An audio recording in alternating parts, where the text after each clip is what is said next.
Good day, Morgan. If you've survived Halloween, welcome. It's time for the real thing to happen again. It is, of course, match day and a normalish time for Liverpool to play at.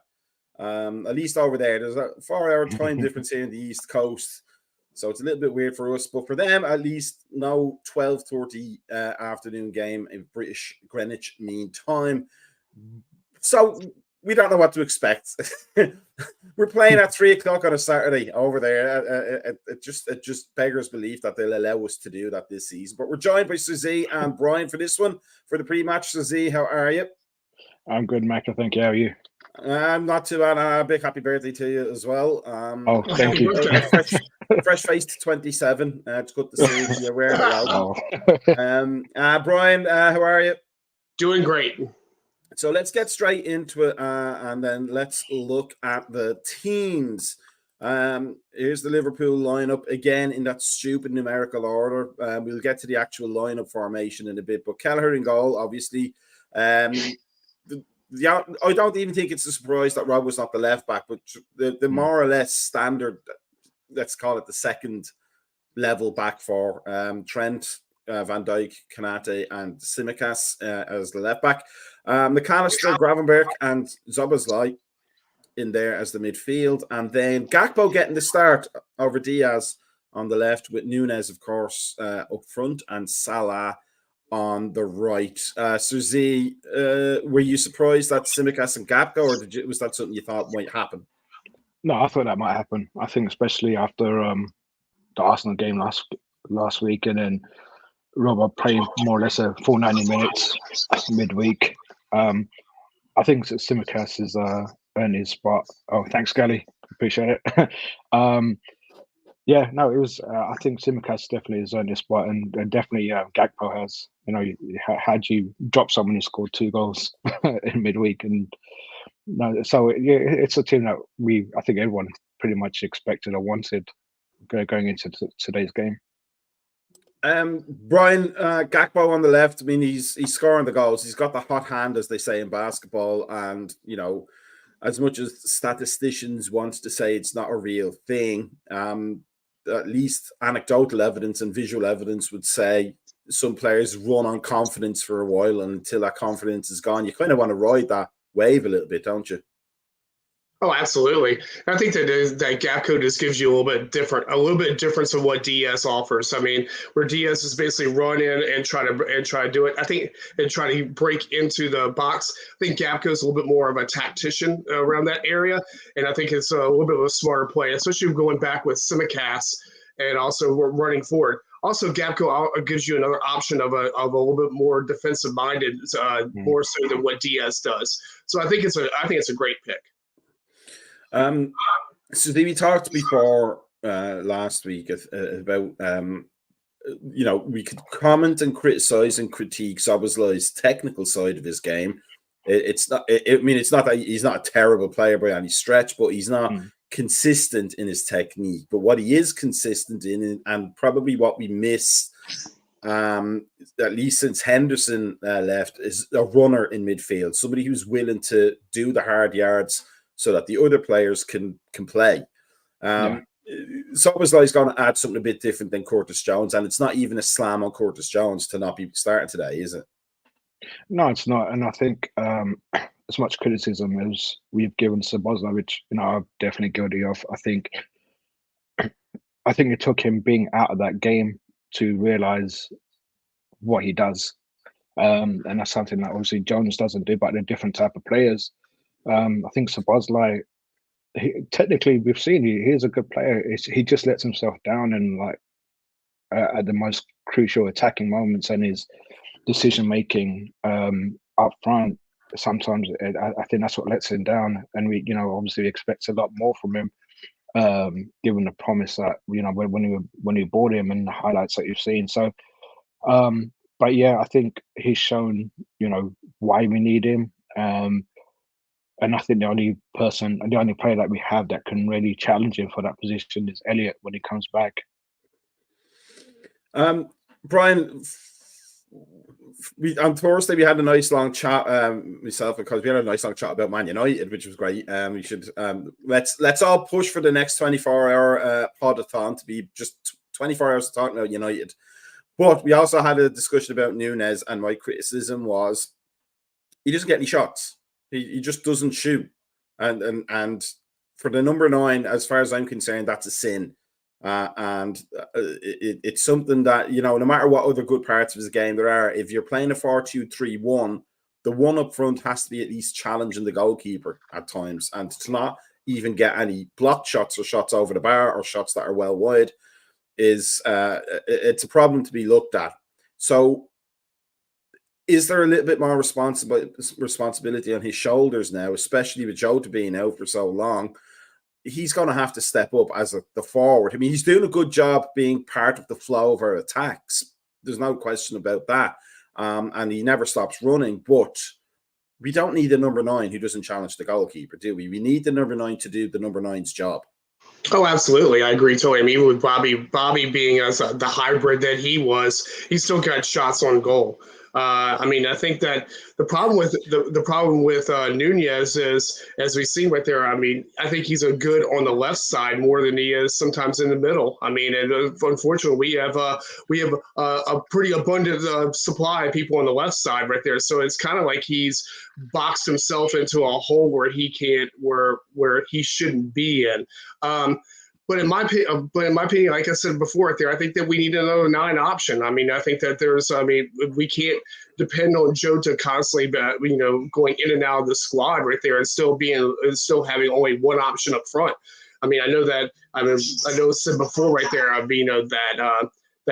that Mo can play up front, and other players can play up front there too. Chiesa, if Chiesa ever does play again, if he comes in right there, I mean, he has that option too. But right now, when you have basically a forward that just runs and plays more with a better in a 4-3-3 type of system than what we're playing right now, then it's not working completely.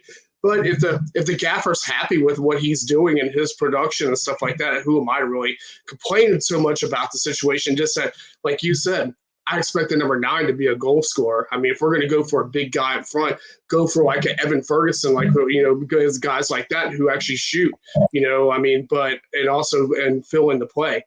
But, in the long run, I still don't know what to do about Nunez. I mean, it's just one of those things right there where I want him to succeed, but I just don't know whether that's going to happen here.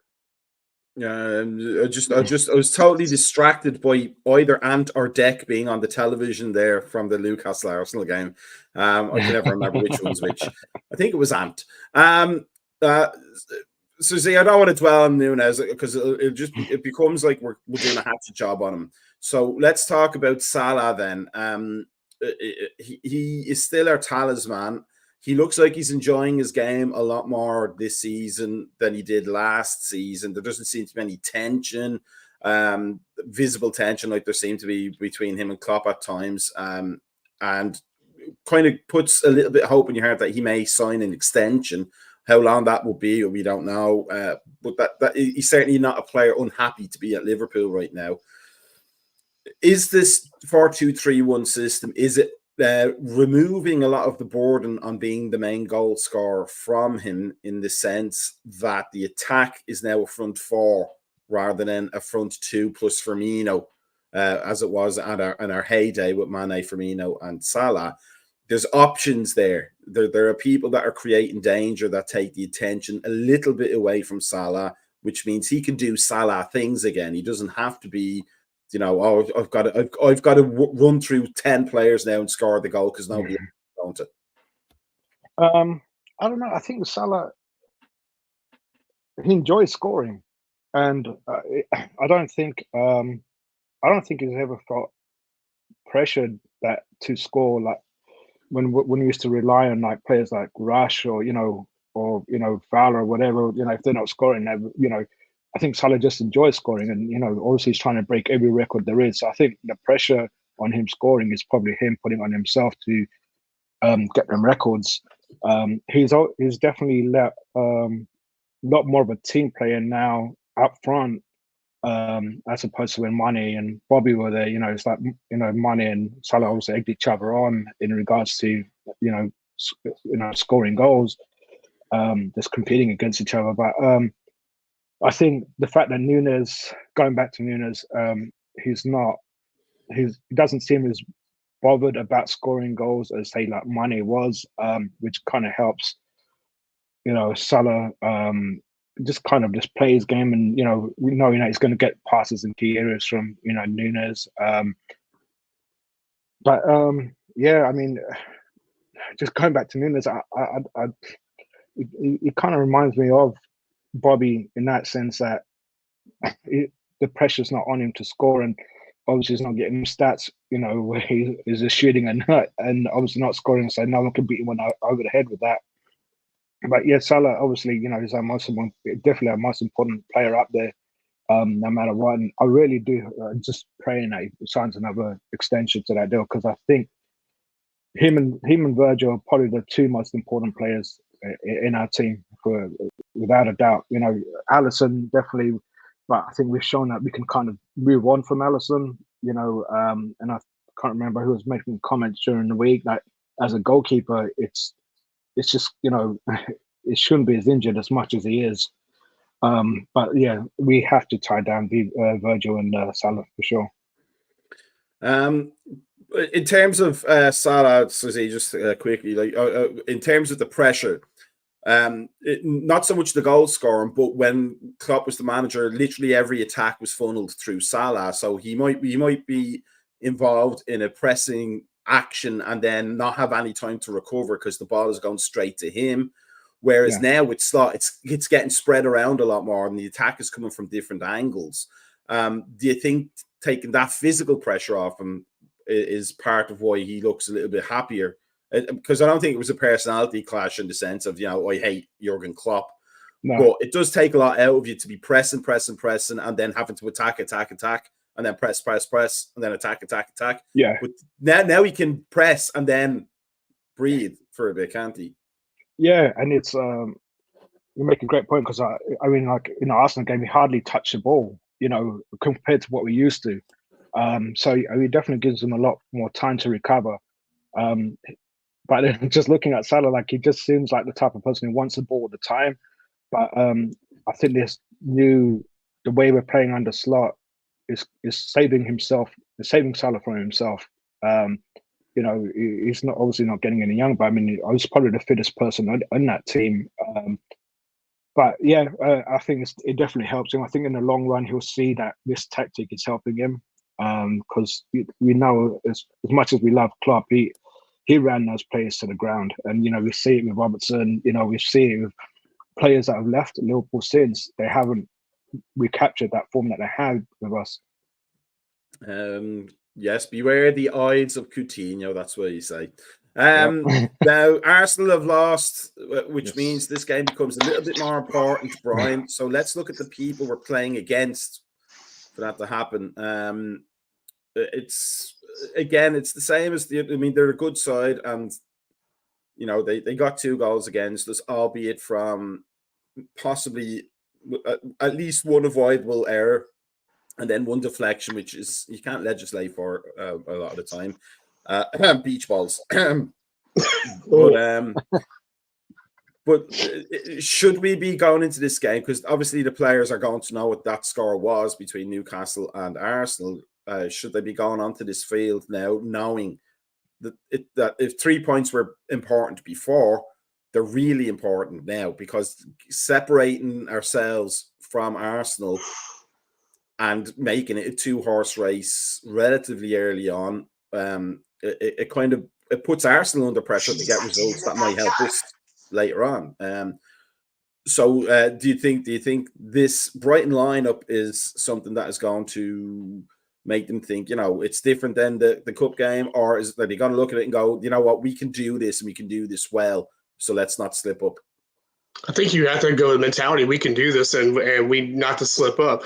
I mean, of course, like, I always get cautious of Matoma right there. I mean, he's just an incredible fast player. I mean, and that's he's done the damage to us before. So I mean, so I'm always cautious about him.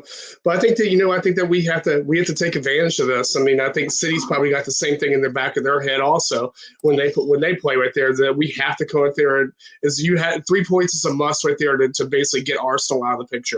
I mean, and I really think that this is a pretty the amount of injuries that Arsenal are coming through is going to crush them. I mean, I can't see them coming there and pulling these points back toward the end in the next couple of months or even in the spring right there with these amount of injuries that are kind of laying up on them. And I said earlier right there that losing Odegaard was going to be their really serious downfall. So yes, I mean, but we just got to take advantage of this. I mean, we have to have that mentality right there, to do it. And I think, I guess, Galley's comment right there. Thank you, Eddie Howe. I won't criticize you this weekend. He gets a break for the clocks going back. Let's look at the formation, Susie. I mean, I despite his criticism, I think Tsimikas is a very functional left back and would probably be a standout left back at other clubs outside of the top four. You'd look at him and go, okay, he's decent, but maybe the standard at Liverpool has been so high for so long, and he just doesn't quite meet the standard for the starting left back. And I'm not going to talk about Tsimikas specifically, but in terms of who we have available to us, with Alisson out, with Robertson getting a bit older and a bit slower, and a little bit reaction time going, the back five is as confident as it can be, isn't it? It's not. I mean, I'm not worried about that back five at all, and I'm even less worried now that Gravenberch has emerged from his cocoon as this beautiful butterfly of a number 6. We should be looking at a clean sheet here, shouldn't we? Touch wood and all that kind of stuff, superstitious stuff, but that is a capable back five, isn't it? Yeah, we should. I mean, unless Trent self-destructs, and that back five is just as confident as you can get, I guess. It does help that Gravenberch has become this player that we never thought he would be. So definitely that protection, and he does it just. It's like Virgil in midfield. He just does it so effortlessly, which is great. He's not diving into tackles, and I don't even think he's got booked this season so far. Considering he's like number 6, if you like. His efficiency in breaking down play and setting up plays has been amazing. So, and I think Tsimikas, I know he gets berated a lot, and his mistakes are highlighted more. But I think last season when he had that run of games when Robertson was injured, he actually played well. So yeah, I'm worried about Mitoma for sure, and Robic that they love playing against us. So it's going to be a tough again, and it was on Wednesday for sure. I just want to point out for Anand, we're not apologizing for Nunes because, as I just established, he doesn't get any shots. No. In fact, Connor Bradley with 75 league minutes has 2 shots less than Darwin Nunes at 286 minutes. I'm not apologizing for that. Unless Anand wants to eat more donuts on the show. That was about to say right there. Until he eats a dozen donuts, no apologies here. So he has 1 assist, I believe, maybe 2, and no key passes. I did my homework. I have the receipts. Nunes is a terrible number 9. But let's look at the Brighton lineup, Brian. I mean, looking at Danny Welbeck up front just gives me 2014 Man United vibes there. Yeah. But Mitoma is, he's a decent player with a lot of speed. He's going to be on Trent's side, but do you think having Zobo in there, Zobo's doing that legwork may eliminate his threat a little bit? I think maybe a combo between him and Gravenberch right there could do a little bit of a number on Matoma.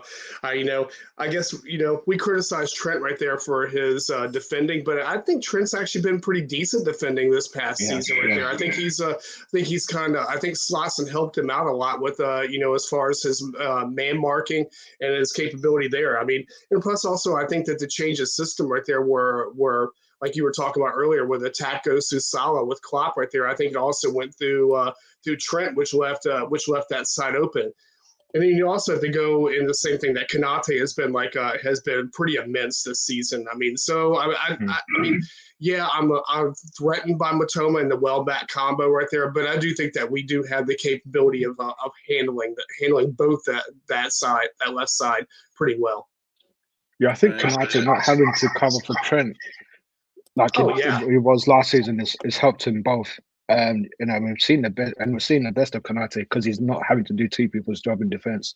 And I think also you throw in Gravenberch, the work that Gravenberch does as far as like breaking play and stuff like that through there with that hybrid pivot that he's kind of in right now. I mean, I think it's basically solidified us a lot. And plus, I think that people were still, I think they knew what we were going to do under Klopp constantly. And I think that Slot constantly changes his approach every day on matches. And I think it leaves people a little bit guessing a little bit more. Yeah, I think I saw. I don't remember where I saw. And I'm pretty sure it was Trent. It was like it might have been on our Discord channel, which everybody should be signed up to. But one of the Liverpool players, I'm pretty sure it was Trent, saying things like, if you just turn 8 degrees to the left here, you have a much better chance of. Slot seems to be really getting down to the nitty gritty of the defending side of the game, which is not surprising given how good our defense has been this year. So in terms of, Klopp is famous for saying Gegenpressing is the best playmaker, and we subsequently had a lot of blowout games where we just took teams apart. Yeah. But Slot seems to be of the defense wins you championships. Goals win you games, but defense wins you championships. And it's such a contrast that, do you think I'm kind of waiting for the other shoe to drop, so to speak, for the defense? Like, we've been doing so well, but do you think that this is Slot's thing? It's he plays the possession game and all that, but really, there was another quote years ago, and I can't remember who it was, but said that everybody lauds Pep Guardiola for the attack and stuff, but he spends more time on the defensive side of the game and the defensive shape than he does on anything else tactically. Do you think this is going to be the Slot secret, so to speak? Is that when it comes down to the end of it all, and we look back, it's like, bloody hell, he was a really good defensive coach for all the possession we had. Yeah, and I think you hit the nail on the head. And it's not a surprise, if you listen to Slot's interviews before he took over, and he, even when after he took over, he's mentioned Guardiola a lot. And he tried to emulate, Guardiola's Barcelona team. So I think he's watched Guardiola a lot in regards to keeping possession. We've got the best defense, I think, in Europe. In terms, I think we've only conceded 3 or 4 goals in the league this season, and with like 8 or 9 games in, I can't remember having that under Klopp. I think last time we had that under Klopp was when we bought Alisson, and and that's the season that we won the league. Alisson was immense. Apart from that one mistake he made against Leicester, we got a bit cocky. But yeah, like you said, goals will win you games, but defense will win you championships. And that's what the Arsenal team were based on. When they were in the Invincibles, and they'll win the league year after year. Under Wenger, again, just highlights why we need Virgil, because on Wednesday we didn't have Virgil, and it's as good as Kwanzaa is and as good as Gomez is, they didn't have that leadership in defense. And Virgil, he's that leader in defense, and even then, you'd never see him going diving into tackles or anything. His reading of the game is just it's up there with Alan Hansen. We grew up watching Alan Hansen. He just made defending look effortless. So Slot, obviously, with the same players that we have, it's just that one little tweak, and we look like we're Manchester City's biggest challenges. Cleanest shorts in the league, I believe Hansen was described as one season. Cleanest shorts because he never had to go to ground for anything. Brian, in terms of the importance of the game, they're all important, but this one's at Anfield. And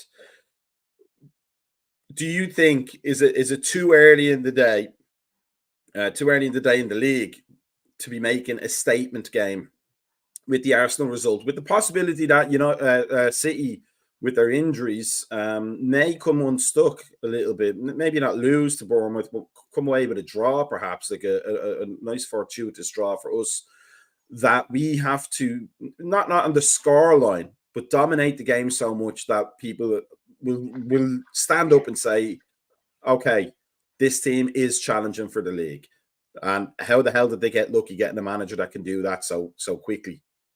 As much as I think that we need to have to basically establish our, a statement right there, I don't want us to be put into. I want to still be that dark horse that they talked about right there, saying that that they're not they're going to fall apart, they're going to do that. I'd rather us be that side right there and let that Arsenal Lego head's going to recover and they're going to go back and City's going to dominate. Let them be the media topic and stuff like that. I'd rather stay under the radar and just let us just play our matches and just and just chug away and just get the results. But I think we really have to, with Arsenal losing right there, you have to go out there and you have to take advantage of this. I mean, if you don't right there, I think 3 points is almost like mandatory in this type of match right there too.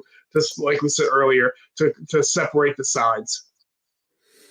With that in mind, Susie, give me a score prediction, your impact player for the game, and who do you think will be the first to be taken off? I think we win this 1-0. Impact player, I'll have to go for Salah again. You can't really go against him. It's I don't know. So Salah is just one of them players. He's either going to have a really good game or he's going to be quiet and just come up with a goal out of nowhere. I think who comes off? I think the first player that will come off will probably be Gakpo. I think for Diaz. For Diaz, yeah. I mean, if you're Brighton, that's not really a change you want to see late in the game, is it? No, exactly. Yeah. Brian, same to you. What's your score prediction? Who's the impact player for you today? And who do you think will be the first to come off the field? Okay, so I'm going to go with the slot special 2-0. My impact player going on my buddy Ryan right there is going to be McAllister. I think that he likes to get up for against his old clubs. And the first player to go off, I think, is probably going to be I'm going to go with what Sir Z said. I think that Gakpo will probably come off first, and I think that once we get to like a 1-0 or a 2-0, we're going to put Diaz on to keep on stretching them to make sure that they stay back and get pinned back.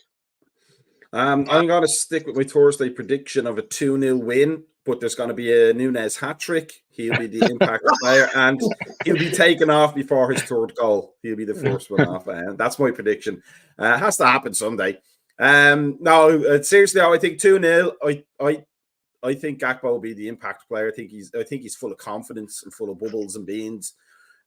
So I think he might be the impact. And I think possibly it could be Tsimikas that comes off first for Robbo.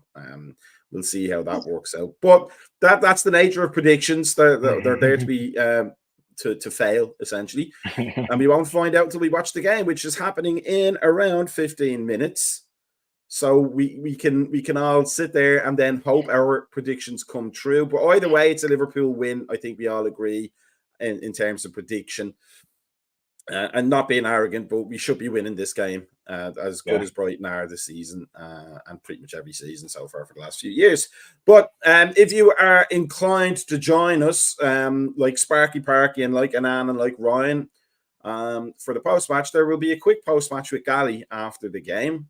So stick around for that and make sure you are make sure you're paying attention to all that stuff. And if you want to know when these things are happening and who's going to be hosting them, just follow us on the YouTube and on Facebook and on Instagram and on Twitter, formerly known as X. No, the other way around. The other way around. The other way around, and join us on our Patreon for the fun stuff. Yeah, Musk has to keep changing everything to X, so it gets confusing. But yeah, we'll be back after the game. It should be a good one, lads. Yep. One way or the other, we're not going to be sitting there hide behind cushions, hoping against hope that something doesn't go wrong. Ryan says the Discord is a hoot. It certainly is. Join us on that Discord and you see all the craziness and the madness. But we should be back one way or another after the game. So make sure you're filled with coffee and donuts, unless you're an Ann who's a coward when it comes to donuts. And then we wish Suzy a great day today. Thank you. Start with a Liverpool win. Always nice to do that. And we will see you for the usual things on Mondays, on Thursdays, on Tuesdays, on Wednesdays, and Friday mornings, and etc. and everything in between. Smash the like button or tap it gently. That's your call. Depends on what condition your keyboard's in. Mine's usually broken. And we will see everybody in a bit. Thank you, Suzy. Thank you, Brian. Peace out, everybody. Enjoy the game. Come on, you tricky Reds.